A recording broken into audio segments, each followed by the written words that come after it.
Good morning, ladies and gentlemen, to this very special presentation today on the 16th day of February. Well, the temperature in Brisbane, 24 degrees and sunny. It's looking like a very glorious day out the window from the studio where I sit. It is just so wonderful. And once again, thank you so much for your company today. So we have the news update for today. Following on, we will be going to our daily India report. First of all, there's a rare video which has emerged of the Titanic, actually the wreckage.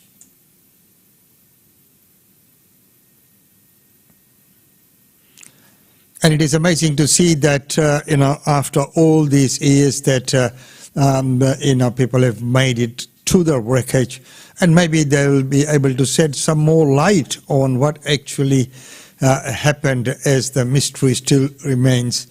Well,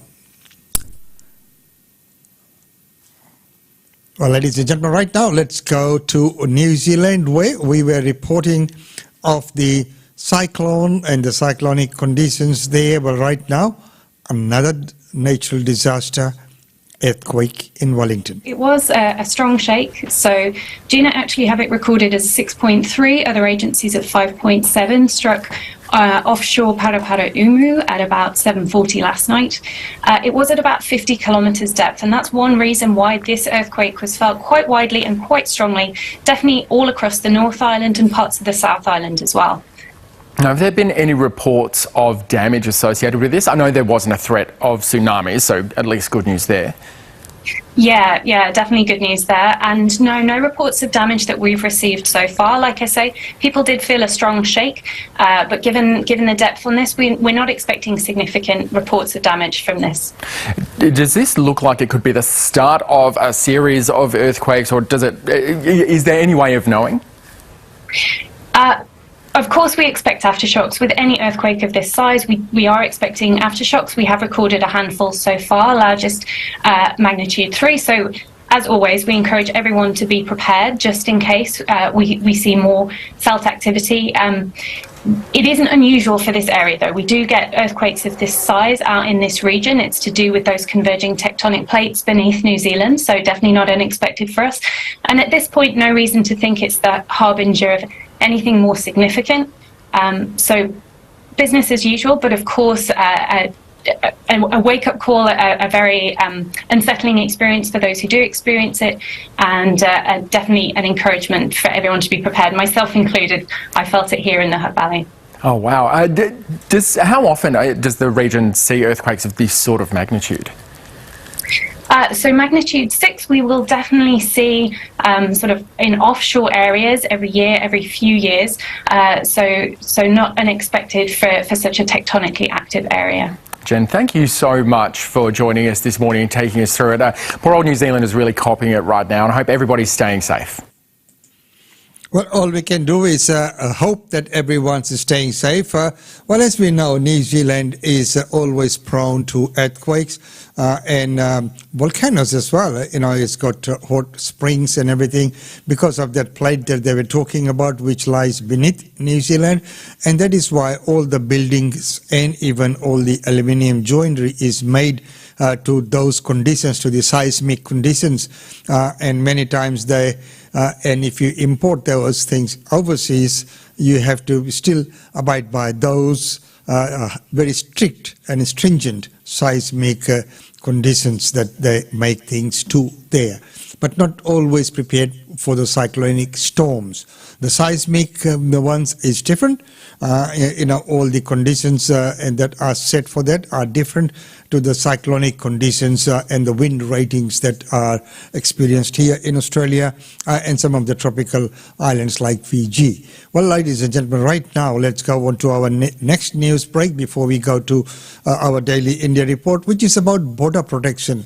As we know, with the new policies being announced, there's always the threat of boats coming in again, the borders reopening, and people finding that there's no temporary protection visa. We can come in, we can get to stay here. So what is the defense going to do? What's happening on the border? Here's that news. The Defence Force does assist with Operation Sovereign Borders, which began back in 2013, and Defence has now confirmed that in recent weeks they were asked to provide additional personnel. It's called Surge Support, and what it looks like in reality is additional surveillance aircraft as well as additional boats in Australia's northern waters. Now, the reason why additional support was needed, Defence wouldn't outline, but we only need to look at the timing, given that the federal government earlier this week announced changes to the temporary protection visa scheme, in that about 19,000 refugees that are on them that arrived before Operation Sovereign Borders began in 2013 are now allowed to apply for a permanent visa. This saw the opposition jump on that announcement, saying it could lead to an increase in boat arrivals, but the government has always argued that there are other measures in place to stop boat arrivals. But once again, we've also got to look at what else has come out this week. There's a new video that's been released, and it's been translated into several languages for countries around our region, urging people not to travel here by boat, that there are consequences if you do, such as boat turnbacks, or people will be returned to their home country, or they'll be placed in offshore processing. So this video released this week in light of the announcement made by the federal government.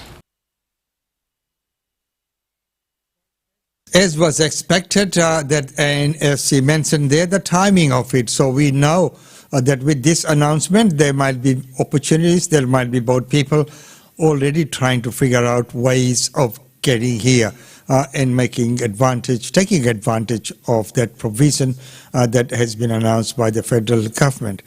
Well, ladies and gentlemen, right now it's time to go to our daily India report. Welcome to the Daily India Report that brings you reports, interviews, features and more on India and the Indian diaspora.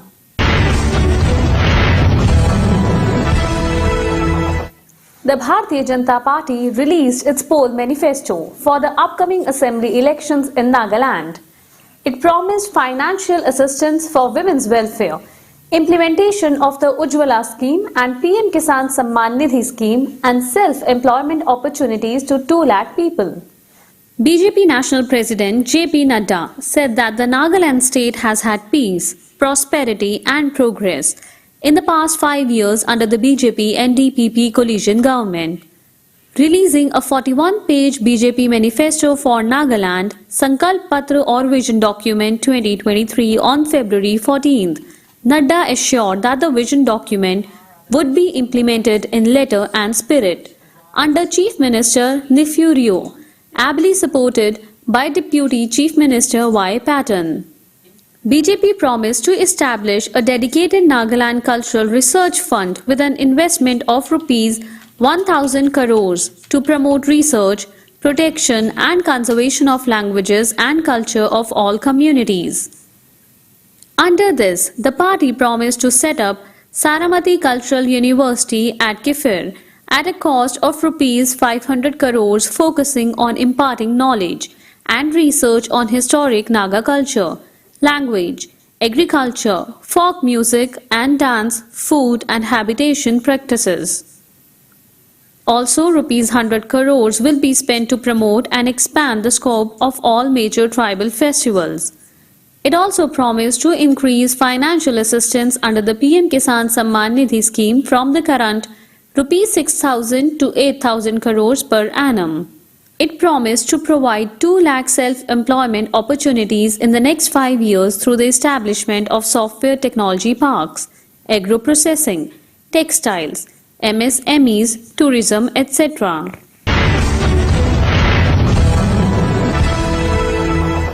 India's Defence Minister Rajnath Singh has said that India stands for a rules-based international order and civilizational concept of fairness, cooperation, respect and equality amongst all sovereign nations. On the sidelines of the Aero India 2023 show in Bengaluru, Indian Defence Minister Rajnath Singh hosted Defence Minister and their deputies from 27 countries.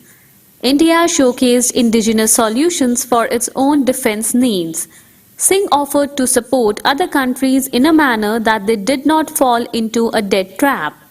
He stressed that India did not believe in giving sermons or cut and dry solutions to problems faced by different countries. Rajnath Singh said India stands for a rules-based international order, in which, quote, the primordial instinct of the might being right is replaced by the civilizational concept of fairness, cooperation, respect and equality amongst all sovereign nations, end quote. Addressing over 160 foreign delegates that also included 15 foreign defense and service chiefs and 12 permanent secretaries from 80 countries, Singh described collective security as an essential condition for development and prosperity. He underlined that terrorism, illegal arms trade, drug smuggling and human trafficking pose significant security threats to the world, and stressed the need to devise new strategies to counter them. India has been pushing for increasing its defense exports. At the inauguration of Aero India show on February 13th, Prime Minister Narendra Modi emphasized fast-tracking India's journey from a defense importer to an exporter. The Prime Minister said the government is targeting an increase in defense exports to $5 billion by 2024 to 2025 from $1.5 billion currently. India is already in talks with Argentina and Egypt for the sale of Tejas aircraft, while pursuing a deal with the Philippines for the export of an advanced light helicopter. In a historic deal with Airbus, Indian national carrier Air India will be buying 250 aircraft from the European aircraft manufacturer. India's national carrier Air India has signed a deal to buy 250 aircraft from world's second-largest maker of commercial aircraft, Airbus. The announcement was made by Tata Sons chairman N. Chandrasekaran on February 14th. As per the deal, Air India will buy 40 wide-body A350 planes and 210 narrow-body aircraft. The narrow-body aircraft will include 140 A320 planes and 70 A321neo ones. The wide-body aircraft will be used for ultra-long flights. After signing a letter of intent to buy 250 aircraft, Chandrasekaran said, the new Air India Airbus partnership augurs well. The virtual event held to announce the partnership was attended by Prime Minister Narendra Modi, French President Emmanuel Macron, Aviation Minister Jyotiraditya Scindia, and Airbus CEO Guillaume Faury. Air India is planning a purchase of a total of nearly 500 aircraft. Earlier, United States President Joe Biden hailed Air India's decision to purchase over 200 aircraft from Boeing and called it a historic agreement between Tata-owned airlines and Boeing.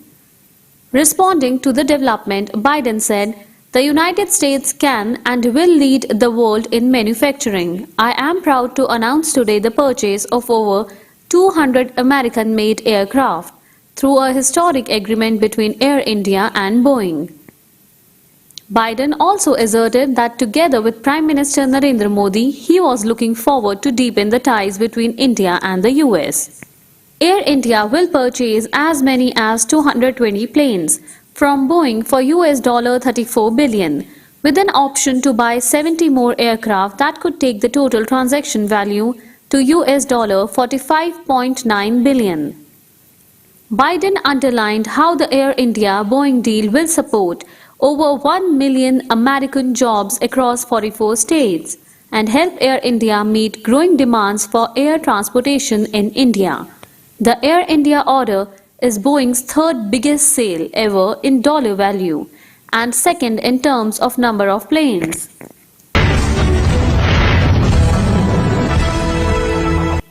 Just days before the theatrical release of the film, producers of Shehzada have released the title track of the film. The title track features the adorable Kartik Aaryan. Tracks released from Bollywood upcoming film Shehzada have been a hit. In Munda Sona Hu Main song, Kartik Aaryan romances Kriti Senan and dances to a recreated version of Salman Khan's character Dheela song. The title track of the film has been put online on Valentine's Day, just prior to the theatrical release. In the title track, Kartik Aaryan takes center stage once again. In Shehzada, Kartik plays an ordinary young man named Bantu, who discovers that his real parents are wealthy industrialists. In the new song, he prepares to make an entry into his actual family home. Kartik Aaryan shared the song on Instagram with the caption, "मैं जो आ गया, मैं अब ना जाऊंगा, मैं सबका बन जाऊंगा शहजादा. Now that I have come, I will not leave. I will become everyone's prince." Red heart emoji, hashtag Shehzada, crown emoji, hashtag 17th Feb. Composed by Preetham, the title track has been sung by Sonu Nigam. The song has been written by Mayur Puri. Shehzada is a Hindi remake of the 2020 Telugu blockbuster Ala Vaikuntha Puramulo.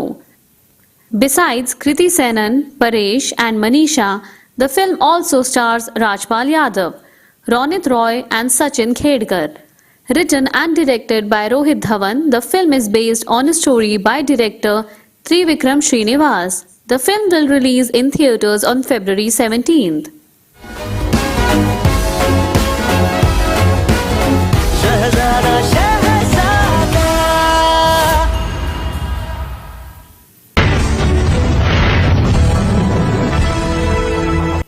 Bollywood actor Ayushmann Khurrana is back as the Queen of Dreams. In the avatar of Pooja, as Balaji Motion Pictures released the teaser of Dream Girl 2. The film will release in theatres on July 7th.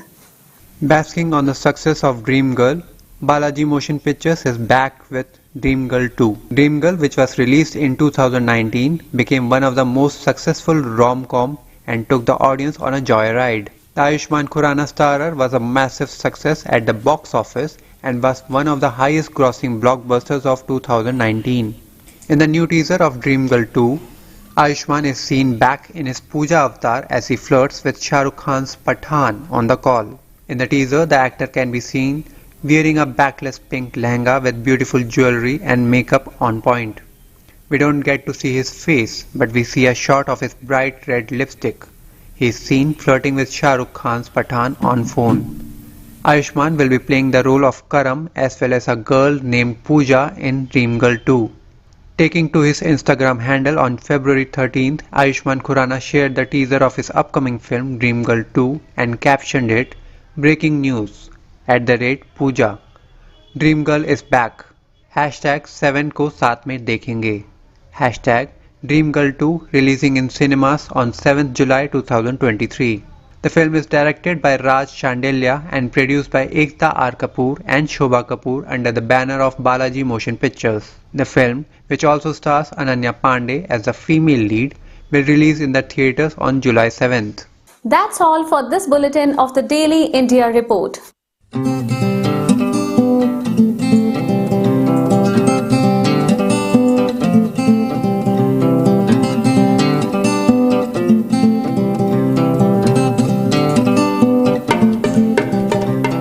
And thank you very much, Simran, for that wonderful report. Well, ladies and gentlemen, it's time to say goodbye from this segment. Don't forget that we'll be back tomorrow with the latest news and the Daily India Report. Hey, if there's anything that you'd like to discuss on this show, you're quite welcome. We can get you here by our video link. You can come to the studio or even by just a phone call, whatever means. But if you have anything to discuss, any topic that you'd like to bring to attention of all our viewers and listeners, you're quite welcome to do that. Until tomorrow, it's goodbye from us.